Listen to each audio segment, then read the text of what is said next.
महाकाल और युग प्रत्यावर्तन प्रक्रिया डे 46। परम पूज्य गुरुदेव वंदे माता जी, आपके इष्ट को हृदय में धारण करते हुए आदि शक्ति माँ गायत्री से सभी के लिए सद्बुद्धि की प्रार्थना। इसी भाव के साथ आगे बढ़ते हैं। अभी कल गुरुदेव बता रहे थे कि मानव का दृष्टिकोण क्योंकि माइनस में चला गया है और उसकी वजह से ही ये सारी प्रॉब्लम्स आई हैं। तो हम जो है फिजिकल एंटिटीज़ के पॉइंट ऑफ व्यू से बहुत कुछ हो सकते हैं, हमारे पास बहुत मशीनें आ गई, सब कुछ आ गया, लेकिन उनका कोई फ़ायदा नहीं। और जब एक्चुअल ज़रूरत पड़ी किसकी, कल शून्य शेप की कथा भगवान ने बताई, महाकाल ने, कि एक इस समय ऐसे शून्य शेप बालकों की ज़रूरत है जो बोल रहे हैं कि हम अपनी आहुति देने को तैयार हैं। किसके लिए? परमार्थ के लिए अपनी आहुति देने को तैयार हैं। लेकिन हम लोग 22 घंटे 24 घंटे में से अगर 2 घंटे भी लगा देते हैं तो हम लोग बड़े हैप्पी हो जाते हैं, और हम ये सोचते ही नहीं कि 22 घंटे हमारा चिंतन किस दिशा में रहा। तो अल्टीमेट बात यह है कि हमारा चिंतन इतना अच्छा हो जाए कि हम कोई भी एक्टिविटी कर रहे हो, हम बाहर से कोई भी काम कर रहे हो, भाई अगर गृहस्थ में है तो गृहस्थी के सारे काम करेंगे, लेकिन हमारा चिंतन की दिशा केवल एक रहे, वो है परमार्थ और अपने प्रभु अपने इष्ट का चिंतन हर समय। तो हमारे भीतर भी वो भावना का प्रभाव भगवान जागृत कर सकते हैं। वो किस फॉर्म में करेंगे वो वही जाने, वो निष्कलंक अवतार जाने, वो आपके गुरुदेव आपके इष्ट जाने, लेकिन हमारे भीतर भी वो शून्यशेप का भाव प्रभा, वो भागीरथ का भाव प्रभा जो ज्ञान गंगा को धरती पर ले आए, आत्मनिर्माण करवा सके, वो जागृत हो सकता है। आगे गुरुदेव लिख रहे हैं, स्थिति को कैसे बदला जाए, इसका एक ही उपाय है, लोग अपनी रीति नीति बदलें, भावनात्मक परिवर्तन करें और तौर तरीके, उल्टे स्वार्थ, निमग्नता को परमार्थ प्रयोजनों की अभिरुचि में परिवर्तित करें। देवता ऐसी ही वनभूमि के लोगों को प्यार करते हैं, उन्हीं पर उनका अनुग्रह बरसता है, और उस उदार दृष्टि एवं जीवन पद्धति का नाम ही यज्ञ है।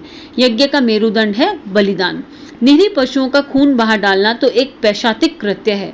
बलिदान का मर्म है परमार्थ के लिए अधिकाधिक आत्मसंयम और तप, त्याग का उदार परिचय, अपने लिए कम से कम रखकर अपनी क्षमता, योग्यता और समृद्धि का परमार्थ के लिए उत्सर्ग, यही मानवोचित पुण्य परंपरा है। अब देखिए गुरुदेव बता रहे हैं कि इस स्थिति को अगर चेंज करना है, जो आज की परिस्थिति है, जिसका महाकाल इतने साल पहले से प्लानिंग कर रहे थे कि अब बच्चों को सुधारने का समय आ गया है, अब मेरे बच्चे बहुत बिगड़ गए हैं, इनको ट्रैक पे लाना पड़ेगा। तो अब पिता क्या कर रहा था, पिता प्लानिंग कर रहा था कि भैया कौन सी ऐसी दंड व्यवस्था बनाए, बच्चे ऐसे तो मान नहीं रहे, सारे अलार्म कॉल मेरे फेल होते जा रहे हैं। तो अब अलार्म कॉल बच गया है ना, आज हम उस अलार्म कॉल में जी रहे हैं। अब अगर इसको बदलना है तो उसके लिए क्या, अब बदलने में भी समय लगेगा। देखो परिस्थिति खराब होते हुए भी बहुत समय लगा, तो एकदम से रातों रात तो ठीक भी नहीं हो जाएगी, तो पेशेंस रखना पड़ेगा। बदलने में भी जितना समय हमने खराब करने में लगाया, कम से कम उसका आधा समय नहीं तो चलो 10% समय तो ठीक होने के लिए भी देना पड़ेगा, पहली बात। और दूसरी बात, अपनी रीति नीति बदलनी पड़ेगी भीतर से, फ्रॉम द कोर। अभी एक प्रेशर में कर रहे हैं, कुछ लोग डर से कर रहे हैं, कुछ लोग प्रेशर से कर रहे हैं, है ना, कुछ लोग किलस किलस के कर रहे हैं, लेकिन हम सोचें कि हम हैप्पी रह सकते हैं इस परिस्थिति में। ऐसा कब होगा कि हम इस परिस्थिति में भी आत्मिक आनंद के साथ रह सकें। तो वही गुरुदेव बोल रहे हैं, जब भावनाएं बदल जाएंगी, तौर तरीके बदल जाएंगे, हम स्वार्थ से बाहर आ जाएंगे। अभी आप देखो कितने लोग सेवा कर रहे हैं और एक सुकून सा मिलता है ना, जो जिसके पास जो पॉसिबिलिटी है वो उस पॉसिबिलिटी पे सेवा कर रहा है, और असली देवता निकल के आ रहे हैं। जो लोग हेल्पर्स हैं, जो डॉक्टर्स हैं, ये कौन है, ये देवता है ना, हमारे भीतर का देवता जागृत हो गया ना। यही तो सब देवताओं की श्रेणी के लोग हैं हम। लेकिन हम कौन से देवता को पूज रहे हैं, जो हमारा भला कर रहा है, जो हमारा परमार्थ कर रहा है। मतलब हमारी जो देवता की डेफिनेशन है वही गड़बड़ा गई थी। तो यही गुरुदेव बता रहे हैं इसी चीज को, कि मनोभूमि को बदलना, लोगों को प्यार करना, और प्यार देने का नाम है, प्यार केवल देने का नाम है, उसमें कोई एक्सपेक्टेशन छुपी नहीं होती। प्यार ये कहता है कि हम आपके लिए, प्रेम जो परिशुद्ध प्रेम का भाव है, ये कहता है हम आपके लिए क्या कर सकते हैं। वो पलट के कभी ये नहीं कहेगा कि आप भी हमारे लिए कर दो। और ऐसे लोगों पे भगवान का अनुग्रह बरसता है। तो हम अपने भीतर जाके देखें कि हमारी भावनाओं का परिशोधन हो गया, या अब भी हम अपने छोटे छोटे रिश्तों में उलझे हुए हैं। अरे इसने मुझे ये बोल दिया, उसने मुझे वो बोल दिया, उसने मुझे वो बोल दिया। एक यूनिवर्सल प्रॉब्लम इतनी बड़ी सामने खड़ी है, उसका सोल्यूशन ढूंढने की जगह हम संकीर्ण प्रॉब्लम्स में, अरे मेरे पास तो इतना स्ट्रेस है, मेरी तो इतनी समस्याएं, मैं क्या यूनिवर्स का सोचूं। ऐसी स्थिति में तो हम अभी नहीं है कि मैं तो ऐसे भी मरने वाला हूँ, ऐसे भी मरना, ऐसे भी लोग हैं, अरे मरना ही है ना, हम तो अपने घर की समस्याओं से इतना परेशान हो गए, इन्हीं में मर जाएंगे, तो अच्छा है आ गया, मर जाएं, ऐसे भी सोचें। तो क्या हम अभी भी इसी स्वार्थ और संकीर्णता की सोच के साथ बैठे हुए हैं? हम अपने आप से अपने अंदर झांक के पूछें। और उसको पूछने का तरीका कैसे है, पता कैसे चलेगा? भाई महाकाल तो सबके लिए, सूर्य तो सबके लिए बराबर है ना, लेकिन हमें पता कैसे चलेगा? उसका तरीका केवल एक है, अपने साथ बैठना, उपासना, साधना, आराधना। उसका एक ही गुरुदेव तरीका बता रहे हैं कि परमार्थ के लिए आत्म संयम। और संयम भी कौन से होते हैं? संयम भी कई तरीके, गुरुदेव ने संयम हो गई 4 परिभाषा दी मेन: अर्थ संयम, इंद्रिय संयम, समय संयम, विचार संयम, है ना। तो थॉट्स की बात तो लगातार इस बुक में गुरुदेव कर रहे हैं, ठीक है। अर्थ संयम मतलब पैसा है अगर आपके पास तो उसका मिसयूज नहीं करें, हम देखें कि हम उसे कहाँ खर्च कर रहे हैं, किस प्रयोजन के लिए खर्च कर रहे हैं, और सही दिशा में उस पैसे को लगाएं। और संग्रह भी करके ना रखें, क्योंकि अभी देख लिया ना, संग्रह हुआ पैसा भी किसी काम नहीं आएगा। जो जहां फंसा है वो वहां फंसा रहेगा, आपके पास कितने भी पैसे हो, कितना भी रुपया हो। और परमार्थ में अगर वो लग जाए तो वो कितने गुना फल दे के निकलेगा, क्योंकि जो हम बोएंगे वही हम काटेंगे। और इंद्रिय संयम, हमारी ये 5 इंद्रियां हैं जो हमें मिली थी कैसे, एज एन शरीर रूपी इंस्ट्रूमेंट को ये 5 इंद्रियां मिली थी। कैसी मिली थी कि भाई इनके माध्यम से तुम महाकाल का काम, उनकी योजना, भगवान का काम बहुत अच्छे से कर सकते हो।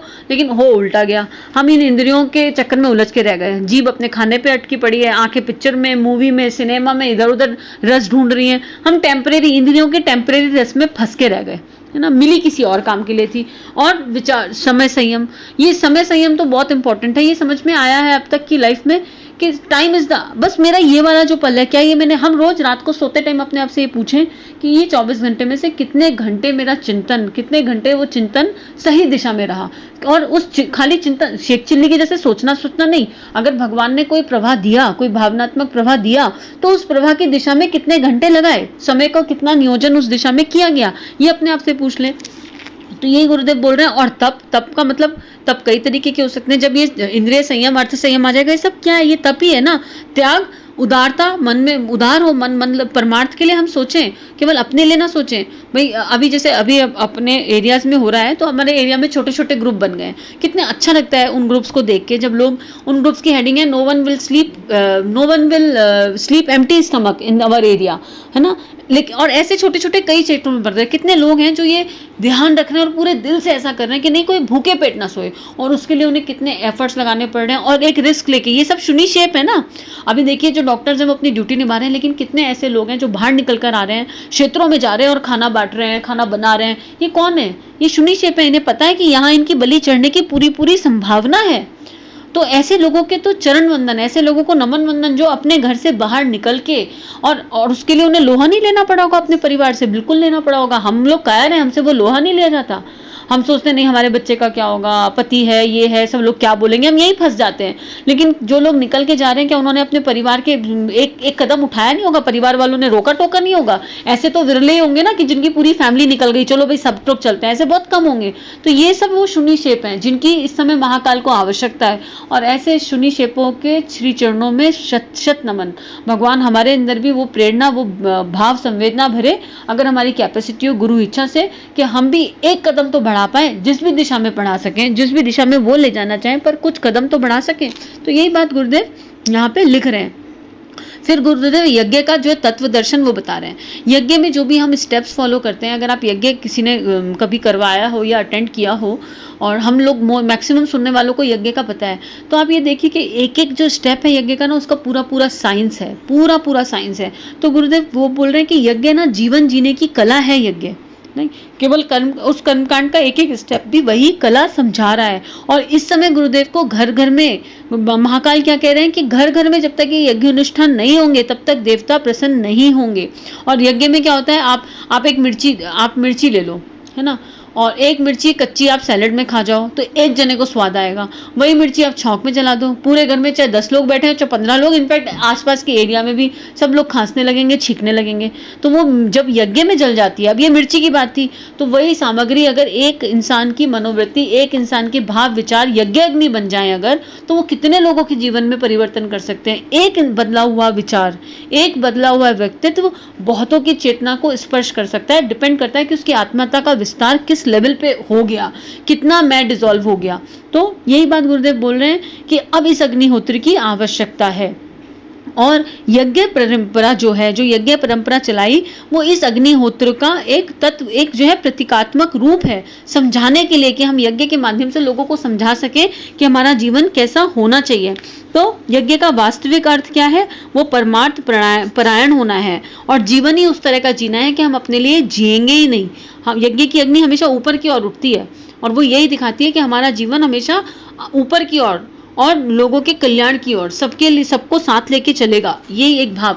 आगे गुरुदेव लिख रहे हैं, देवता यही चाहते हैं और यही करने वालों को विभूतियां भी प्रदान करते हैं। जब इस मार्ग पे हम निकल जाते हैं ना, आप जिन लोगों ने ये एक्सपीरियंस या अनुभव किया होगा वो जानते होंगे कि आपको कैसे सहायता मिलती है, आपको पता ही नहीं चलता। और फिर अगेन इम्पॉर्टेंट नहीं, ये नहीं है कि हम किस लेवल का काम कर रहे हैं। अगर हम सबको अपनी अपनी कैपेसिटीज पता है, गुरुदेव ने बोला कि आपकी जो कैपेसिटी है, आपके अंदर कोई तो क्वालिटी भगवान ने दी है, कोई तो योग्यता, कोई तो क्षमता आपके अंदर भगवान ने दी है, उस क्षमता को पहचाने, अपनी सामर्थ्य को पहचाने और उसके अकॉर्डिंग काम करें। यहाँ किसी से कोई कंपटीशन नहीं है, किसी से कोई होड़ नहीं है। अभी गिलहरी की क्षमता है तो गिलहरी जैसा काम करेंगे, कोई दिक्कत नहीं है उसमें, लेकिन हम करें तो।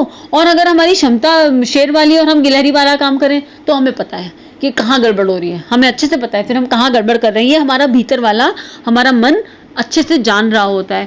लेकिन यहाँ कोई कंपटीशन नहीं है और कोई गिल्ट फीलिंग वाली बात नहीं है, अरे वो लोग तो इतना कर रहे हैं, अरे मेरा पड़ोसी तो 100 लोगों को खाना खिला के आता है, मेरी तो कैपेसिटी नहीं है। इट्स ओके, किसी से कोई किसी में नाम थोड़ा ना लिखवाना है किसी लिस्ट में, फर्स्ट आएगा, मैं फर्स्ट आए कि तुम फर्स्ट आए, ये तो फिर कंपटीशन हो गया, तो फिर मैं का भाव हो गया, ये तो फिर परमार्थ का भाव ही नहीं रहा।